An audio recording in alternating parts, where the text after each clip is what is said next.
during the 1st through the 15th of January, your coverage is very likely to kick in as of February.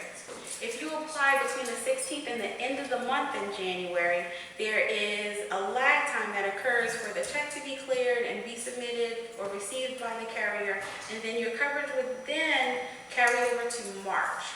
So the carriers need time to process your information, to get your welcome packet together, issue the insurance cards. So it's very beneficial to apply earlier within the month, to the timing of it, so that your coverage would then begin as quickly as possible that next month. If one applies in October and pays that first month's premium, the coverage would begin as of January 1st. So everything we're doing between January and December, say about December 15th, would activate as of January 1st, 2014, but beyond that January time frame, we really have to be very mindful of when we're applying, how quickly will the carrier receive our payment, in order to ensure that your coverage begins in a timely manner. So first half of the month, very likely that your coverage would begin that very next month. The latter half of the month, we're looking at the next month altogether. I saw a hand in the audience, yes. My question is, for someone that doesn't have insurance, is that, would it be considered like a primary insurance or a secondary? You know, because like if you have insurance now, okay, what happens is like when you turn 65, your primary insurance becomes secondary and Medicare becomes primary. This would be primary insurance. Oh, so it would be primary, so you would still have roughly a 20% copay. It depends on the plan. It really does depend on the plan. So these are private health plans, and this would be primary insurance if you're currently uninsured. We don't provide secondary insurance coverage within the exchange. Okay. If I don't qualify for tax credits or subsidies, can I still purchase within Maryland Health Connection? Absolutely. So qualifying for subsidies or tax credits is not a requirement to coming into the exchange. We do have the subsidies and tax credits available, but someone who is ineligible for credits or subsidies is still welcome to come within the exchange. These are private health plans. These are private health plans if you're selecting from the 4 carriers that we've discussed, and then there's Medicaid as well. So it's not dependent on the subsidies. We do have them available for those who qualify, but it's not a requirement or barrier to coming into the exchange.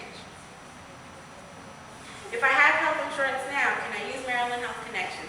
And this directly speaks to the question that was asked earlier.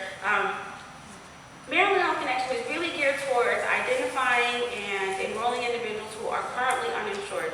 If you have existing coverage, be it Medicare or Medicaid, employer coverage or private health plan, and you're happy with that, you meet the minimum qualifications for maintaining health insurance coverage as a result of the ACA. However, if you're uninsured, this is the program for you. This is where we seek to have you sit down with a navigator or an assister, or enroll independently online, or call the call center.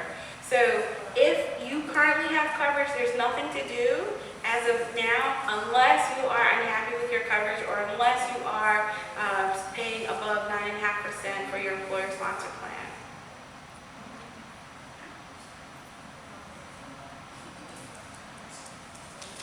So is having health insurance coverage required? Yes. So as a result of the ACA, maintaining health insurance coverage is required. If one does not have health insurance coverage, during the first year, they may be assessed a fine or a tax of $95 or 1% of their salary. So those are the penalties, and it will escalate in subsequent years. But if one currently has Medicare or Medicaid, they meet the requirements, and there may be some options further on down the line in 2014 for individuals to enroll or do their redeterminations within the exchange for Medicaid as we move further along within our experience with the ACA.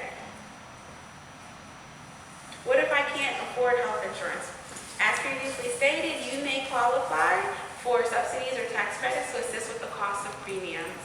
So this is really beneficial when one is contemplating purchasing health insurance and the other demands that we have on our resources. We have some assistance available for individuals who qualify via tax credits or subsidies. The application process, as previously stated, you can determine online in real time the cost of the premiums and whether or not you'll be eligible for subsidies within the exchange.